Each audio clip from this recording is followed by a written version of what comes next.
listening to Heroes Forge, a Heroes of the Storm podcast. Hello, Forgers, and welcome to episode number 43 of Heroes Forge, a community-driven podcast all about Heroes of the Storm. This is your show host, Jeff Reynolds, and I'm here with the co-host of the show, as always, Kristen Ashton. How's it going, Kristen? It's going pretty wonderful today. Sun is out, birds are singing, smells like Christmas in the future. How are you today, Jeff? Christmas in the future. I think we are even closer to Christmas than we can even imagine, because this is a very, very special bonus episode of the show. We are very excited to announce our guest host is Heroes of the Storm producer, Claudio Gentilini. Welcome to the show, Claudio. Thank you so much for taking the time out of your day to be here. Thanks, Jeff and Kristen. I'm happy to spend some time with you today. Yeah, we are happy that you are here. There is so much going on in the Heroes of the Storm universe, so much going on in all of these Blizzard universes, and that's what this show is all about, kind of connecting them all in the game, Heroes of the Storm, which you guys do an amazing job at. Before we even get started here, I want to hear a little bit about your history with gaming, Claudio. What were some of your favorite games? What started it all? And how did you get into working for Blizzard and being where you are in this great position now? Sure. So I started out with an NES and a Game Boy, like so many people before us, Mario 3 and Metroid and all those great old games, and that naturally evolved into the crazy stuff that we get now. So lots of Witcher and Heroes, obviously, and I mean, even games like Minecraft, Stardew Valley. Just, I don't know, I find gaming entertainment in a lot of different places, it's not just PvP games, you know? Oh, yeah, absolutely. Kristen, that's so similar to the way that we started, right? It is. It feels like our parents knew our professions in the future. So they handed our little baby hands game controllers and said, go forth and enjoy. And we did. Absolutely. And enjoy is just the start of it. So how long have you been working at Blizzard, Claudio? And where did you start when you got there? So I started 9.5 years ago, so I've been here a pretty long time. I started at the bottom. I started in customer support I worked in technical support. I took phone calls. I did forum posts. We have a great tech support staff. It really enabled me to learn a lot about the games, about how the company worked and that sort of thing. And then I got hired to the StarCraft team when they were working on Wings of Liberty. And then I worked on Heart of the Swarm and then moved straight into a little game called Blizzard Dota at the time, and then kind of latched onto that and never really let go of it. And that's like 5 years later now or something. So it's been a long ride with that. More than half my time here spent on this, basically. That's crazy. So what are your main job duties now? Like what is it what's your day-to-day workload consist of? So I do a lot of I guess primarily like communication. I'm a project manager. I get to sit in on a lot of various meetings and stuff. My primary role in production is in design specifically. So I sit in on all of the hero design meetings. I sit in on all the balance design meetings. Those are kind of my fortes. So I'm charged with keeping an eye on them and making sure that we're kind of staying on track. Our hero development pipeline is a pretty long pipe. It takes 6 months or something, to make a single hero, and we work on, however many at a time, tons at a time. And then the balance guys do even more work than that, and they do it super frequently, right? Every 2 weeks, every 3 weeks, we're putting content out. So I'm in charge of keeping track of all that's going on, making sure other groups that need to stay involved, like art and sound and UI, that they're aware of those changes, and that we ship stuff that's make sure it's Blizzard quality when it goes out the door. Yeah, I'm telling you, the amount of, and Kristen and I talk about this on the show often, I mean, the dedication to telling your community that you have a 3 to 4 week hero release schedule. And then the crazy thing is sticking to it, right, Kristen? I mean, we've had some amazing heroes added to this game just on a consistent basis. Certainly, and they're always extremely unique as well, which just blows my mind because I had yet to see a hero released that's similar to another hero. Sure, the spirit might be similar. I know a lot of people are comparing Illidan to Samuro, but in essence, they are very, very different and play just as differently, and that's phenomenal. Yeah, it's an incredible experience to be able to experience all of those. Claudio, you were saying? I was just gonna say thanks. Yeah, it's not an easy task. We have a lot of lore to pull from, so we get a lot of inspiration. We have various things we can talk about later that we do to try and make sure that heroes stay separated when we are working on them. So we can dive into that a bit. Yeah, absolutely. Well, it sounds like everything you do over there, I'm sure that's just barely touching the surface of all of your job duties and everything you have to do. So thank you so much for being here and taking the time out for our listeners to answer some questions on the brand new stuff that's coming to Heroes of the Storm. I mean, it comes out today. We're recording this on a Tuesday, so this is going to be released to our patrons today so that you can listen to it, and then everyone else will be able to listen to it starting on Sunday, this upcoming Sunday. So I can't wait to get some questions out to you. So let's get started here. Can you talk a little bit about the new game mode, Heroes Brawl, and just give us an idea of what to expect from this new mode and where it's going in the future? So Heroes Brawl, it's our wacky, crazy, fast, super condensed Heroes experience. We revealed it at BlizzCon last year. We had, we didn't show the current Heroes Brawl that's live right now, the Punisher Arena. We didn't show that last year. We were working on it at the time, though. But we've taken this, mechanic that people are familiar with, maybe change things up, made you play heroes you're uncomfortable with or heroes you've never played before. A lot of times people find that they actually enjoy those heroes, but to play those in a very competitive experience is a much different experience than getting to play them in this, where you didn't have a choice. You had to play 10 Illidan's, or you had to play as, a set of supports, even though you only play assassins or warriors. And so that just building that condensed experience that's quick and fun, and hopefully it's low stress. It should be low stress. Some people will probably try and make it higher stress, but that's fun too. Exactly. That's their prerogative, right? Yeah. All right, so with that, a year ago at last BlizzCon, we all got to try the Heroes Arena, and I'm pretty sure there was a lot of positive feedback with that. But it's been a year since then. So what were the major points that changed along this 365-day length of time? Yeah, so we've been working on it a really long time, as you indicated. It started out as kind of what you see now. There's different pieces of Arena now, Arena is a piece of Heroes Brawl. It's a much larger feature. We had to stand up back-end support. We had to build systems around progression and rewards and actually integrate it into Battle.net itself. And then there were other things the company was doing that was kind of, they were doing cool and interesting things. And so naturally, as our design staff and team and everyone was just getting really excited about it, we started pitching bigger and bigger ideas, and it was expanding the scope. And at some point, you do need to try and trim that back, but everyone just kept getting really excited about it, and the directors were excited, and so we just kind of let it keep exploding, I guess, on us. And so we eventually landed up where we are now, where Arena is just a small component of what the actual Heroes Brawl feature is. It's that best of 3 rounds with the shuffle pick, where you random into a hero or a set of heroes, and then you have mutators, which are this next kind of mode that you'll see in the coming weeks, where you'll get Sergeant Hammers or something that's on an existing map, and we'll tweak some pieces of it. So it should be pretty familiar to people, but and then 1-lane maps. We have obviously a 1-lane map live right now with Lost Cavern. We're going to integrate those into this pipeline as well. So people will get to play 1 lanes, and it'll be kind of that ARAM experience. So it's going to be changing a lot. And honestly, it's going to be pretty fluid. We have a bunch of ideas we want to make. I'm sure now that it's live, we're going to get a billion more ideas, and we will pick the coolest ones. And if there are directions we hadn't considered before, we're totally flexible going in those directions. And we can do a lot of stuff with this mode, so we'll support whatever we can. Yeah, the possibilities are really endless, and that's just, it's so cool, as I can tell you from someone that plays the game. I love that you brought up the fact that it is like a more relaxed play style when you play this. I played it on the PTR last week, and Kristen and I talked about this a little bit, where I feel like this might be one of my favorite game modes of choice, and maybe it's just a honeymoon period right now where it's something new to me, so I'm ready to get in there and try something new, but I love that feeling of, it's just crazy and forcing me to play heroes that I haven't haven't played before.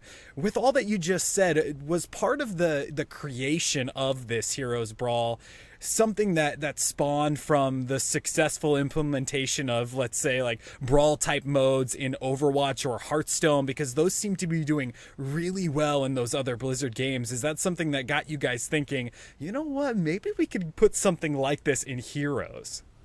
Yeah, I mean, we draw experience and inspiration from all over the studio. We're a super open studio, so our designers will have lunch with each other. They'll talk about things. We can hear things they're working on for like 6 months in advance. You know, we can figure out if those are cool things we could do, or how they might be changing their modes and how we could change our modes kind of in step with them. And so, yeah, I mean, we see, I mean, Hearthstone breaks a lot of rules, right? Like, so it's we like to break rules, and it's a really good place to do it. The game itself is, it's got a serious spot, obviously, and you don't want to mess around with things like, you know, Hero League and whatever else, even Quick Match. But we have a great place with Brawl to really bend the rules or just completely shatter them if we need to. So yeah, Overwatch and Hearthstone were great places for us to get information from and kind of direct us a little bit. That's fantastic. Okay, so you mentioned the esports, right? The more serious Hero League that people take very, very, very seriously, as we've seen over the past few months. So Brawl and then the esports arena, how big are the two different teams, and is there emphasis being placed on one more so than the other? So Brawls and Battlegrounds are actually created by the same group of people. We kind of have just like a Battleground team. We have PvP designers. We have PvE, like not PvE, Brawl type things where you have Punishers that are PvE in them. We share pieces, so we have implementers that put things into the game for that. We do have a lead that kind of directs, you know, both groups of people, and they can take pieces from both to incorporate into one another, but the teams are shared basically. Oh, very neat. So with that being said, with all of this being shared, I know one of the bigger questions in here is how the MMR will work for Brawl. Is it taking your Hero League MMR and applying it to Brawl, or will it have its own matchmaking system and you'll have your own Brawl MMR, which is separate than anything that you're experiencing in other modes? Yeah, that's exactly right, Jeff. We do have to seed it from somewhere, because we've seen bad things happen when you just come in with everybody grandmasters playing with bronzies or, you know, goldies like myself or whatever. So we do seed it from Quick Match, but it is its own separate MMR. So if you just want to mess around in Brawl, and I mean, you may struggle a little bit because we do, like I said, force you into some uncomfortable situations. So if you lose a bunch, you don't have to worry about it. It doesn't affect your Hero League match rating or anything, but your MMR is separate for Brawl. Thank goodness. Thank goodness. Because of as wacky as those brawls are, I would imagine I'm going to lose quite a few, maybe win quite a few, but either way, have a good time. Speaking of good times, Ghost Protocol, one of the most interesting maps that's being released with Brawl here. How did that idea come about? So the inspiration for Ghost Protocol kind of stemmed from the arena mode side of things, where you get shuffle pick and you get forced into heroes you're not used to playing. We do have kind of that crazy mode where we can spawn 10 heroes in the game for the same one, and Nova was always kind of a fan favorite for the design team when it came up. As you can imagine, it's 10 stealth heroes with high damage and low survivability. Makes for interesting times when there's 10. So that just kind of naturally evolved into a Brawl, I guess. We want to make it a more complete experience, though, so we kind of tied it into Towers of Doom and set some rules around it to kind of speed the game up in general. But and then one-shot kills on snipes just sounded like too much fun, so we had to do that too as soon as it was suggested. Yeah, Nova and stealth heroes, for me personally, can be one of the most frustrating things to play against, but one of the most fun things to play as. I mean, yeah, I'm sure you hear that constantly on your team. It's just a great idea, and this idea of getting tower shots from those kills, right? You get a tower shot every time you get a kill from Nova. Yep, it just helps, again, speed the game up, because, I mean, you can juggle your deaths just perfectly, right? So that you can eternally stop an altar from being used, and so now you're obviously getting points even if you're getting kills. So yeah, it was a cool addition. It was a really good idea by the designers. Yeah, it's a great idea. And Punisher Arena is a great idea too. I mean, that's the one that we've experienced already in the PTR, and that's the one that's live now. So can you tell us a little bit about how Punisher Arena works and maybe how the idea for that happened? Because when those Punishers are jumping around on you, it feels like they're coming out of nowhere, and that's a different feeling from when you're playing the actual map in, say, Quick Match or Hero League. Yeah. So again, we were working on this map last year for BlizzCon. We didn't get it ready in time for the show or anything. But for arena mode at the time, we set the basis for.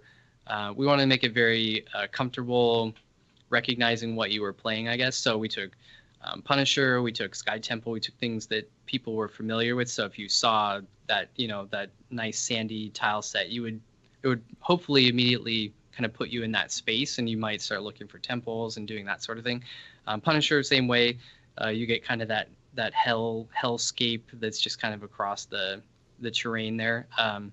And yeah, I mean, once you capture them, obviously you kill the shrine, and they'll actually start jumping on you in real Quick Match and Hero League games. So we kind of carried that over, and then we just kind of set a point system to it. So we refined. I'm sure we tried 50 points or 200 points or whatever, and we eventually just land on the right number, and 100 was good for that. So if you haven't played it, check it out. You get 4 points for killing a hero, and you get 10 points for killing a Punisher, and first team to 100 wins. Fantastic number to hit. 100 is a good, solid number.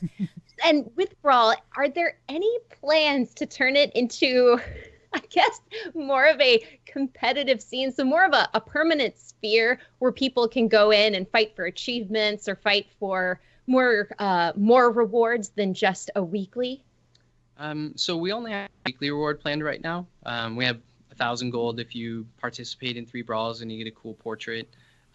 We don't like I said, we do have matchmaking. So I think naturally, if you're a serious brawl player and you continue to play lots of brawls and you get a good handle on what each one's about, you'll probably just naturally see that you're placing higher and higher against better and better players, and so those players are naturally going to take the setting a lot more serious than if you were losing a lot, or you just weren't really trying, or you were just experimenting a lot, which is totally fine. And then we've also already seen announcements for community tournament stuff based around brawls, and you can make brawl teams. So people are going crazy, and it's totally cool. And if they want to get competitive, they can totally do it. But yeah, we don't currently have any plans for fully sporting competitive brawl. Yeah, I think you're 100% right, Claudio. I think the community will take it and turn it into something crazy. I'm sure that at some point I will even try to be competing in some sort of brawl tournament where you don't even know what heroes are coming down and what crazy map ideas are going to be coming next. I mean, so when you're designing these map ideas, the parameters that you use to designing these, are they pretty tight parameters, or do you guys sit around a table and you say, all right, somebody throw out a crazy idea and let's see if we can make it work? Crazy ideas are the best place to start.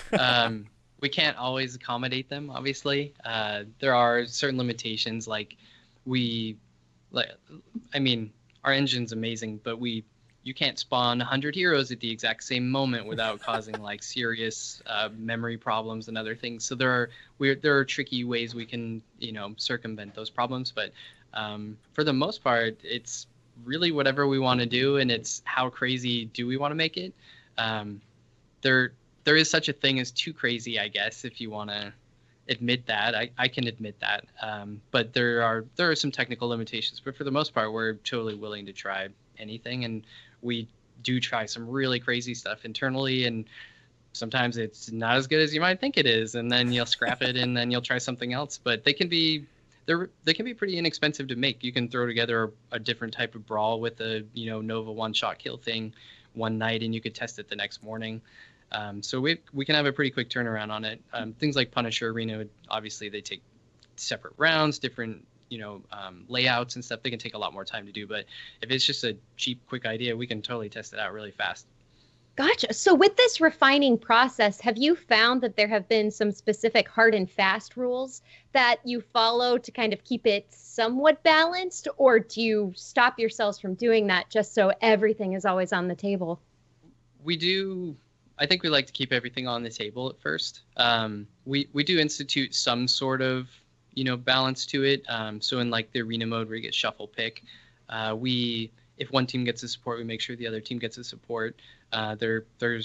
It's just not fun sometimes, if you have an imbalanced situation like that. So we do institute little pieces of balance, but they're pretty light. They don't take very much time to do usually.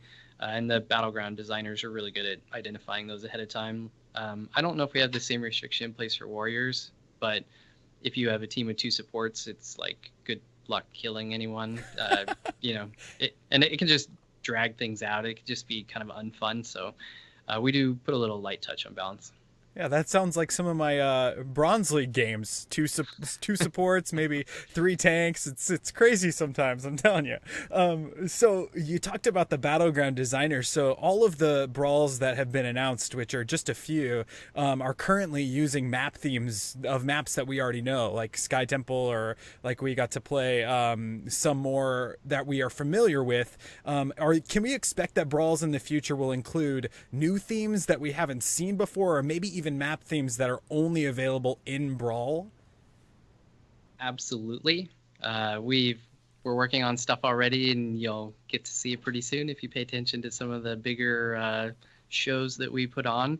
But we were totally willing to do fully unique stuff for Brawl. It does not have to be supported in general battlegrounds by any means. Oh, that makes me so excited. All right, last question to wrap up this section. If the listeners have an idea, what's the best way to get that to you? So I think best way is just our forums, places like Reddit where you can get upvoted as well. I think if somebody were to put together like a cool website that had like a voting system and had like high visibility, high participation, and it like kind of kept an ongoing tally of that stuff, would be pretty cool. But otherwise, yeah, I mean, that's how we've kind of done some hero stuff in the past. There's some really big surveys that are done just by community members, and it's a cool place to draw inspiration from. And for certain reasons, we can't always act on the most popular ones, but brawls could be really cool if someone had a similar setup for it. But otherwise, yeah, just try and get a bunch of groundswell behind something and get it in front of eyes. We have developers, reading forums and Reddit and all those popular locations all the time. So that's a good place to do it. Yeah, that's incredible to know. I mean, it's just mind-blowing to know that you guys are... I don't know very many games out there that support the community so well. I mean, the fact that you guys are listening to what everyone is saying, and there's obviously technical limitations that, because our show is all about creating these hero kits and coming up with cool and crazy ideas for these heroes. And little do we know that probably like 3/4 of them would have some huge technical limitations. But the fact that you guys listen to the community and probably look at things like Heroes Fire and those kits that are out there, and everybody's building stuff because they want to be part of this. It's just an awesome feeling to know that the community is behind some of the decisions that are made in this game, and it just drives people to keep playing it and to keep being involved. So speaking of keep being involved, this wouldn't be HeroesForge if we didn't have some crazy ideas coming from Kristen and myself. So Kristen and I have both come up with some crazy Brawl ideas that we're just going to talk about on the show real quick. My Brawl idea, I'm calling it Everybody Loves a Medic. So this Brawl would take place on a smaller sized Braxis holdout map, and all players are forced to play Lieutenant Morales. But here's the kicker. Each one of the players only has one of Lieutenant Morales' abilities. One hero will be able to use Healing Beam, one will use Safeguard, one will use Displacement Grenade, one will use the Heroic Stim Drone, and finally one will have the Heroic Medevac Dropship. The other than their trait and this one ability, Lieutenant Morales on the other battlefield will need to team up and find the best playstyle to eliminate the other team of Moraleses with the same team comp. It's pretty cool. I think it'd be really challenging to actually kill someone if you didn't introduce some other weird mechanic like a Gatling gun or something, like build one or construct it or something. But yeah, the ability rotation idea has certainly come up before. And it's something that I think that we'd definitely like to explore at some point. Yeah, it's a crazy thought to think it would take forever because those little slime guns, Kristen, going back and forth at each other, it would just be nuts. We want these brawls to be short, Jeff. Short. We want a 10, 15-minute experiences, not 50, 60-minute experience. Or infinite. We could do infinite too, I guess. I just got this love in my heart for Lieutenant Morales. Kristen, what's your idea? Simple and beautiful. Megazord activated. Basically, all of the players compose a giant robot. One is in the head, and the other four are the arms and the legs. And then, I don't know, the arms are the damage, the legs are the movement, and the head controls healing or shields or something. That sounds amazing. Knowing what the team went through to make Cho'Gall, there might be tech that we could leverage to do something like that, but our engineers might kill our designers if they actually propose that. So you can hear their screaming no in the background. Very gentle conversation to start the pitch for that, I think. Absolutely. Those are just some crazy ideas. If you guys out there that are listening to the show have some crazy ideas, send them to us and we'll try to get crazy ideas out there into the universe and people can start talking about it. The possibilities for Brawl are just, it sounds like they're endless, Claudio, and it's something that is so exciting as a player of this game. So, I mean, it's just day one over there, right? Day one. Everyone's super excited. We're celebrating.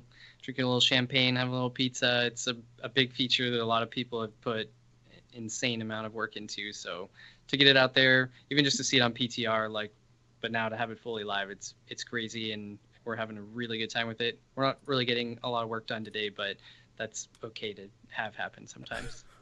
Hey, it works for us. You get to come on the show, so that's really, and I can tell you, all of the hard work is super appreciated. So, I mean, tell everyone from us, bravo, great job. Let's move on to some questions about the newest hero that's joining the Nexus. Kristen, why don't you hit us off with some questions here?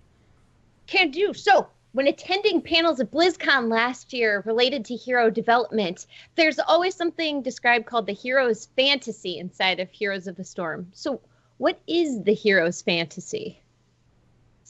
It's pretty much how it sounds. We try and pick, when we select a hero, we'll try and depending on how old the hero is or what history they have, they could exist at different points in different wars, or they could have different, they could be leaders, or they could be followers. There's all sorts of things, right? So we kind of have to choose what we want for our game, and we'll look at what the team's passionate about. So we look at Samuro as the Blade Master.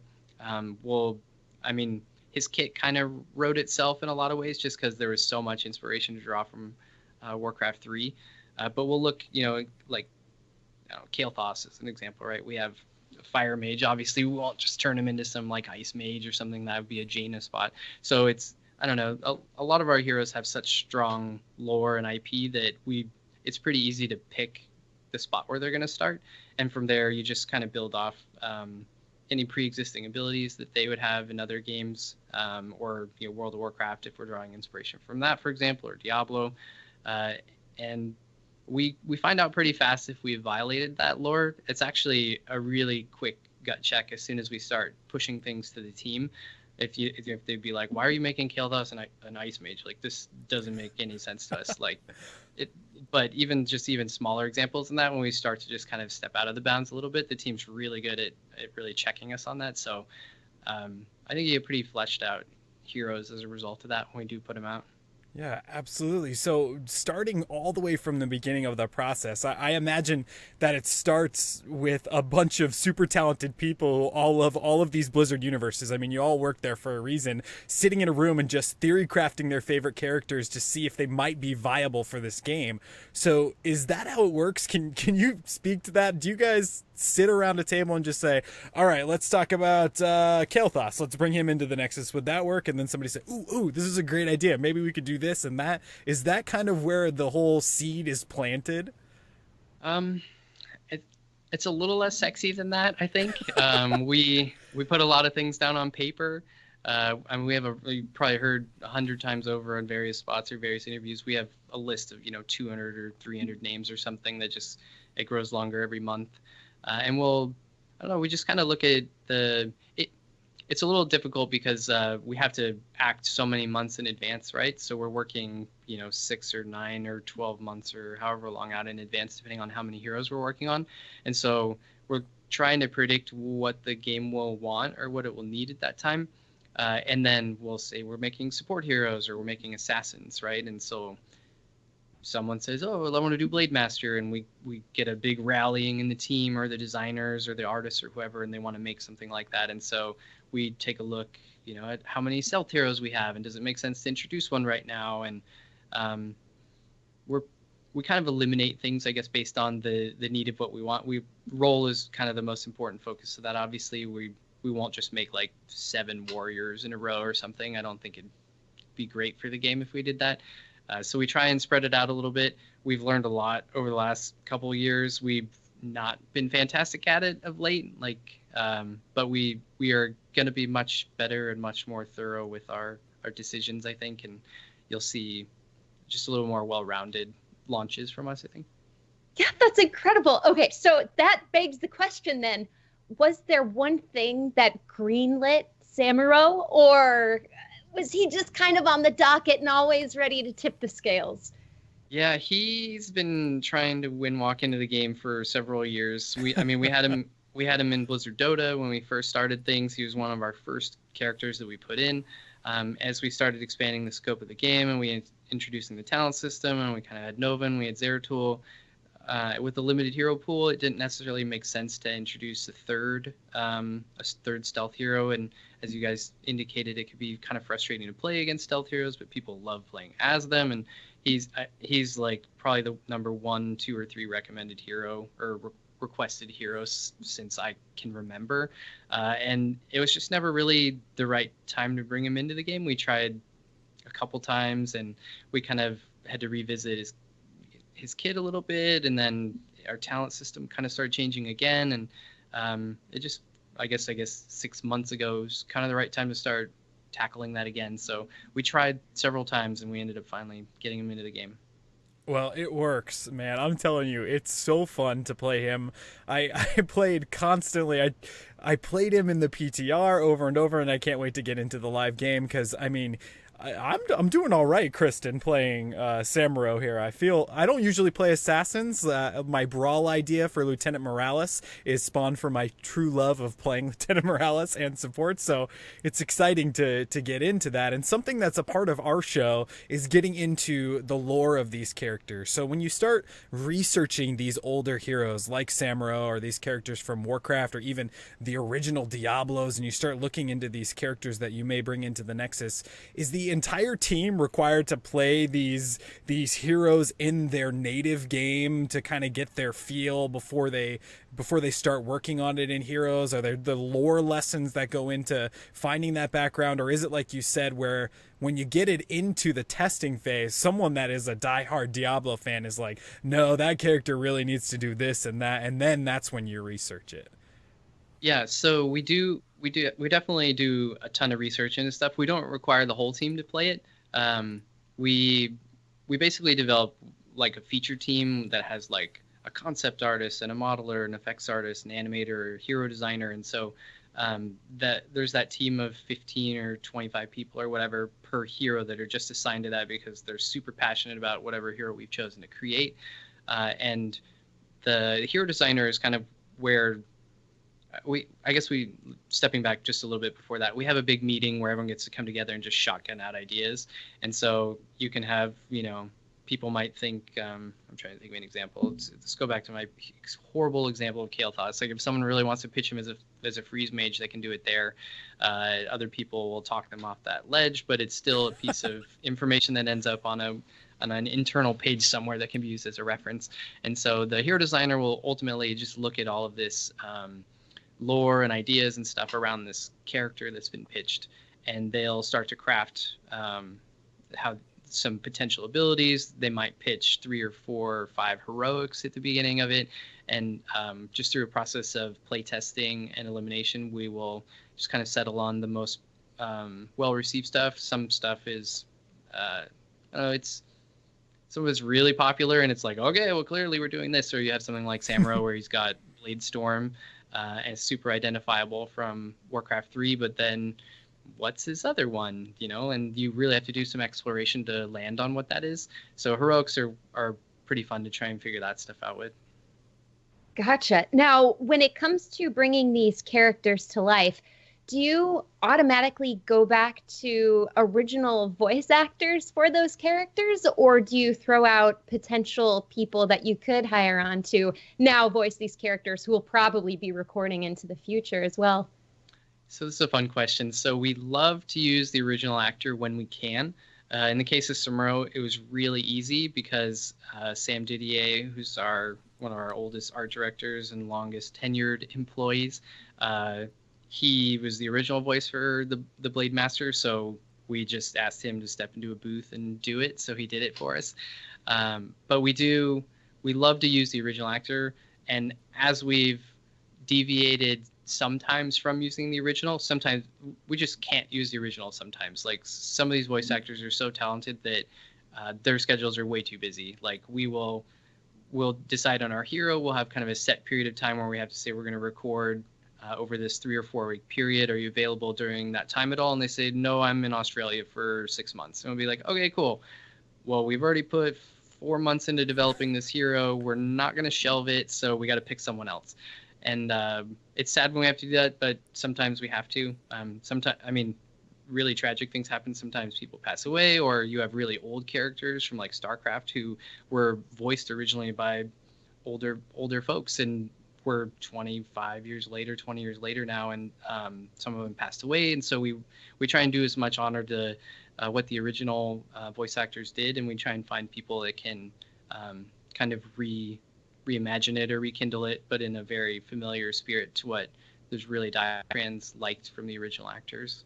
Yeah, absolutely. And that has to be a tough position to be in, because a lot of these people, including myself, and I know Kristen, we play these games religiously. So we're in there and we're listening to these same people talking over and over and over, and we're so familiar with the way they sound like. So the task of finding someone that sounds similar to that person has to be insane.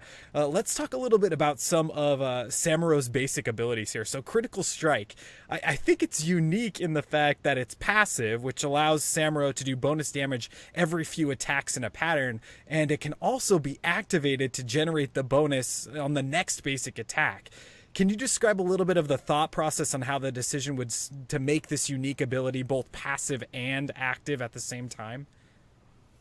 Yeah, we definitely took the base Critical Strike from the Blade Master in Warcraft 3. It translated really well to our game. It made a lot of sense, and a lot of people liked that from the original.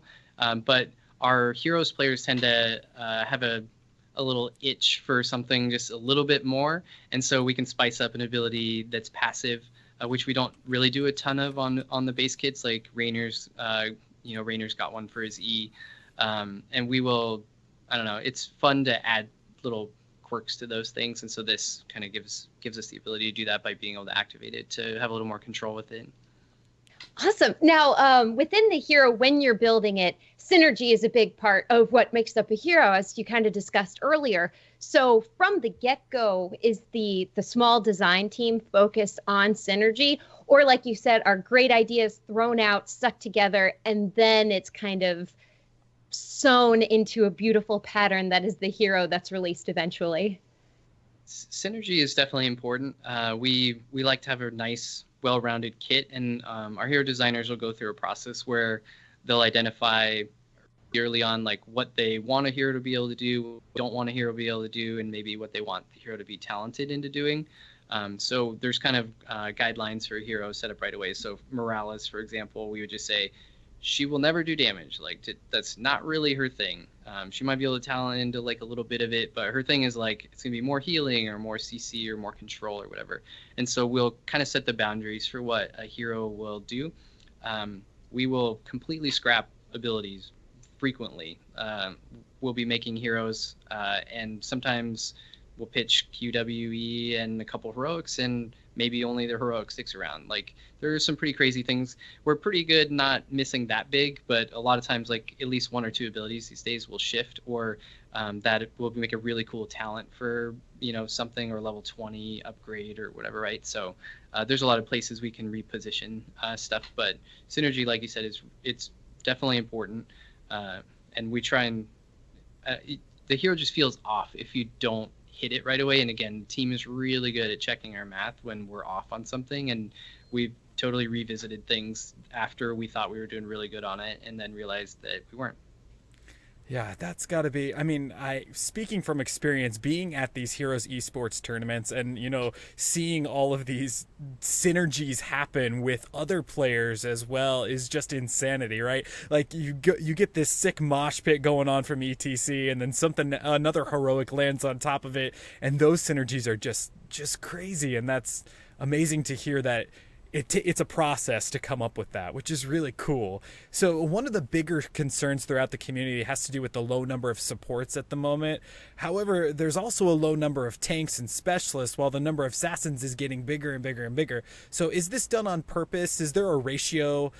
Heroes, they're sticking, are you looking at the ratio of maybe assassins are the more popular choices to play, or what's your thought process behind, and you touched on this a little bit before, on what types of characters are being released to the Nexus? Assassins are definitely our most commonly played. You will see the occasional game that has like 2 supports in it, or has 2 warriors in it, but assassins and specialists, for all intents and purposes, are oftentimes assassins as well. So we do need to just create more of them because there are more being used at any given point. The meta could do some crazy shift where we just have 3 warrior, 1 support, 1 assassin teams. I don't know. Maybe that could be a thing at some point. I wouldn't encourage anyone to try and change that in the meta right now because it sounds terrible. But if there was, I don't know. There's definitely stuff we can explore with it, but yeah, I don't know, kind of lost where I was going with that, but no, yeah, that's great. Yeah, that's perfectly fine. So let's jump into another question here, and it having to do with skins, hero skins. So when heroes release, they generally have 1 or 2 extra skins that you can get. However, there are silly skins like bikini stitches, one of my personal favorites. Are these developed on purpose? Are they doodles done during meetings, or are they done on purpose and then saved for later release during a more jovial time? Launch skins are usually not intended to be silly types of skins. Silly skins are, I think that you bring up a great point, Kristen. I can name, I can't personally name, but I've seen artists just doodling during stand-ups and other meetings and stuff where I can guarantee you there's been something that's been pulled into the game as a result of those sketches. Silly skins are really cool. We do like to give it a chance for hero to breathe in the neck first, and our team in general just kind of favors those really cool, sometimes more hardcore looking skins, or even cross IP skins. But silly skins have their place. They're not quite as popular, and they're a little challenging because what's funny in one region may not be funny in another region, and so silly is very subjective. But that doesn't mean we're not going to stop making them, because we love making them, and sometimes someone will pitch something or read something on a forum and it's so funny that we're just going to green light it from the onset. So we will keep making silly skins. There shouldn't ever be more silly skins than kind of cool cross IP skins or hardcore skins. Yeah, and I think some of the cross IP skins are so cool, and I totally understand the point. And Kristen, I didn't even think about across regions, to be honest. Did you? I mean, that's something that's really, really thought-provoking to have to think about that. Exactly. No, you're absolutely right. I'd never even considered that, but you're right. Cultural differences really speak to different types of comedy. And if you go to a different region and you want to understand their comedy, you have to at least have a very basic understanding of the intricacies of their cultures. Yeah, that's crazy. So when you're talking about skins and you're looking at this character, and you said they need a little bit of time to breathe in the Nexus before they get some crazy skins, or maybe even additional skins added to them. How many skins would you say on average? Let's say, so when Samuro comes out, is everybody on the art team like, ooh, I got an idea, and everybody draws like, and there's a huge pile of skins, or is it something that you have to be tasked to do? So we definitely rely on tasking. We can't just have every artist go off and start, every modeler go off and start making skins. We do have kind of a set mantra of things that we like to launch with. So we always have a master skin, we'll always have a launch skin, and then sometime after that we'll usually release like their second skin. As soon as we pick a hero, there's already a million skin ideas. Like we could literally announce to the team, we're going to make this hero next, and we'll get 5 emails that say we have to do the skin. We're like, okay. And some of them are super crazy, and some of them are just so good that ends up being the skin that we pick. So it just depends. The team has a lot of ideas, the artists have a lot of ideas, but ultimately we'll either use some, we have a lot of art leads. They'll make a decision about maybe there's 5 different groups, jockeying for one set of skins. And we have to pick one because they're all good ideas. So ultimately they'll pick one, and maybe we'll pick which one's going to come next to kind of satisfy another group. And sometimes the idea is just so good that it's just the one we're going to do and everyone knows it. So it really just depends on the hero and the skin that's pitched.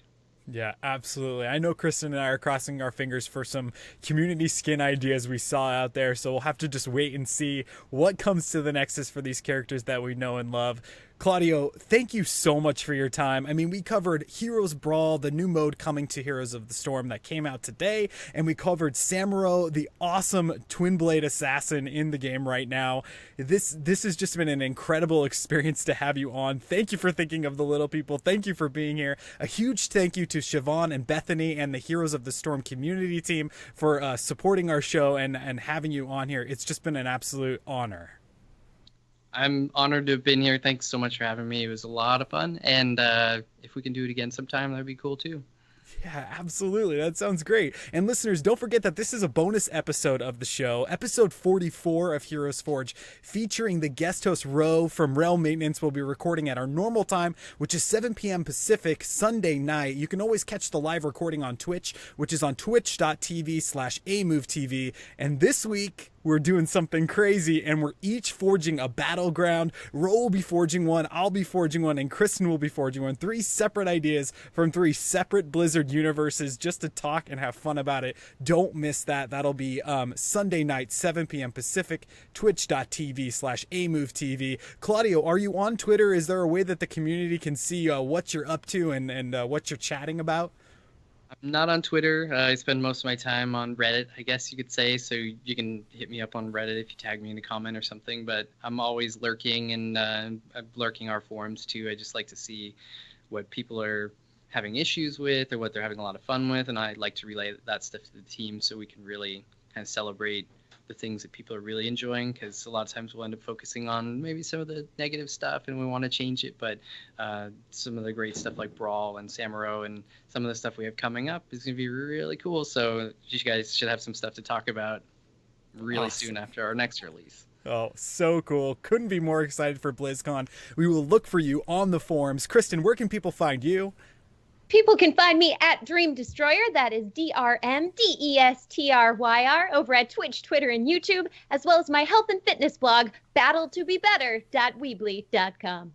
As always, check out that health and fitness blog by Kristen. It's amazing. You can find me right here on HeroesForge. Like I said before, we record every Sunday night, 7 p.m. Pacific, twitch.tv/Amove TV. You can download the podcast on your favorite podcasting app of choice, including iTunes, Stitcher, Google Play. We're also on YouTube, where you can catch the VOD of all the live recordings. We're youtube.com/HeroesForge. We are honored to be part of the Amove TV podcasting network. For more great esports and video game podcasts, make sure you head on over to amove.tv. They've got some killer shows and some even new shows that are coming out too. Make sure you check them out. If you've got an idea for a hero that you would like to see on the show for us to talk about, make sure you send us an email. We have contactheroesforge@gmail.com as our email address. You can shoot us an idea, and also you can check out our website, which is heroesforge.club. And if you enjoy what you're seeing here, you can check out our Patreon site, which is patreon.com/heroesforge. And as a special thank you to all of our current patrons, we're going to provide this episode for you tonight as soon as it's done recording, and then it'll be live for everyone else beginning on Sunday.